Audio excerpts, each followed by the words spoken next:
כל הלשון, כל התורה, בכל מקום. Masechet Baba Batra, résumé du Daf Tzadik.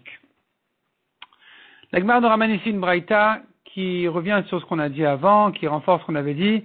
Un homme a le droit de garder à la maison toutes sortes de mesures de solides, de mesures de liquides qui sont reconnues ici par la Gemara, par la braïta, mais pas si la mesure est incomplète ou qu'il y en a trop.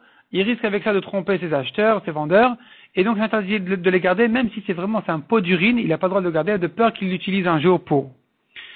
Et donc la Gemara nous fait ici dans la braïta toute une longue liste, quelles sont les mesures précisément qu'on a le droit de garder, et au-delà de ces mesures, on n'a pas le droit d'inventer des nouvelles mesures. Et la Gemara dit, la raison pour laquelle on a le droit par exemple on a le droit de faire 3 caves, ou 1 cave et demi, mais pas 2 caves. Une mesure de 2 caves, on n'a pas le droit parce que les gens risquent de se tromper. Les gens risquent de se tromper, c'est trop proche. C'est trop proche, les 2 caves d'un cave et demi, il y a 1 quart de différence. 1 quart dans les 2 caves de différence par rapport au cave et demi. Et les gens risquent de confondre et de se tromper, donc on n'a pas le droit de le faire. La Gemara ensuite ramène une halakha de Shmuel qui dit, on n'a pas le droit d'augmenter les mesures plus qu'un sixième. C'est-à-dire, on n'aura pas le droit de décider que dorénavant le kilo c'est plus 1000 grammes, c'est 1300 grammes par exemple. On n'a pas le droit. On n'a pas le droit non plus d'augmenter la monnaie plus qu'un sixième. Et un commerçant n'a pas le droit de gagner plus qu'un sixième. Un marchand, un commerçant n'aura pas le droit de gagner plus qu'un sixième. La Gemara dit pourquoi on n'a pas le droit d'augmenter les mesures de plus qu'un sixième. La Gemara propose quelques premières explications qui sont repoussées. La Gemara dit non, en fait, finalement, les marchands, ils risquent de perdre de là parce qu'ils ne seront pas conscients que leurs acheteurs ont augmenté leurs mesures. Et que donc, ils vont verser dans les caisses des acheteurs sans savoir que, finalement, il a donné une plus grande quantité que ce qu'ils croyaient. Et donc, il aura perdu le marchand. Et donc, plus qu'un sixième, c'est interdit, mais un sixième, c'est permis parce qu'on a une preuve du pasouk, comme quoi on a le droit d'augmenter d'un sixième. La Gemara ramène tout un calcul dans les psukim. On voit que la monnaie du mané, de la pièce du mané, un mané, a été augmenté d'un sixième, et ça donc c'est permis parce que c'est comme ça qu'on voit dans le pasuk, mais plus que ça on n'a pas de preuve de permettre, donc ça restera interdit. Rav Papa Bar Shmuel a inventé une nouvelle mesure qui n'existait pas avant lui.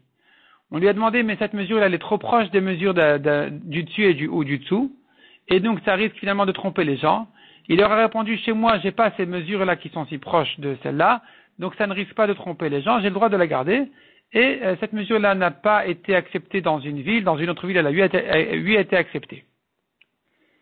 La Gemara dit encore une nouvelle braïta, les gens qui gardent leur récolte pour la revendre, en fait ils gardent la récolte pour pas qu'il y ait trop d'abondance au marché, ils veulent que les prix montent pour pouvoir plus gagner d'argent, ou bien ceux qui prêtent avec intérêt, ceux qui rapetissent les mesures et qui vendent comme si c'était la mesure entière, et ceux qui font sauter les prix. Sur eux, dit le Passouk, Akadosh Baruch Hu a juré qu'il ne va pas oublier leurs mauvaises actions. La Gemara dit, le père de Shmuel, lui, il a acheté la récolte dans sa saison où les prix étaient encore bas. On venait de sortir la récolte, il y en avait beaucoup, donc ça valait pas beaucoup. Donc il le revendait au prix bas. Au prix bas, ça faisait une abondance, ça faisait un bon marché. Shmuel, son fils, il gardait la récolte pour le moment où les prix allaient monter de manière à casser le marché pour ne pas que ça monte trop, et il revendait donc au prix initial, au prix bas.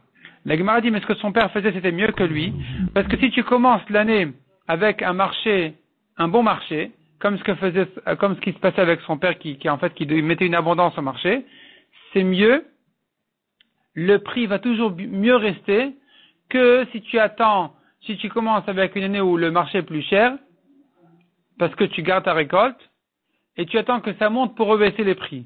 Ça sera jamais aussi bas que si a priori l'année avait commencé complètement sur le pied droit. La Gemara dit cependant, un homme a le droit de garder sa propre récolte à lui-même pour quand il veut. Ce qu'on interdit, c'est que s'il achète et qu'il revend. Deuxièmement, il ne s'agit que des fruits essentiels qui sont des espèces vitales comme la farine, le vin et l'huile aussi, d'ailleurs la braïta dit. Mais quand c'est autre chose, c'est permis.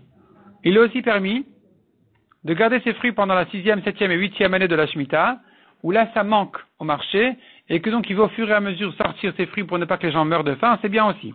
Par contre, pendant les années de famine, on n'a rien le droit de garder de manière à ne pas faire monter les prix. Même si c'est une espèce qui n'est pas du tout importante, on n'a pas le droit de le garder. On n'a pas le droit de la garder non plus.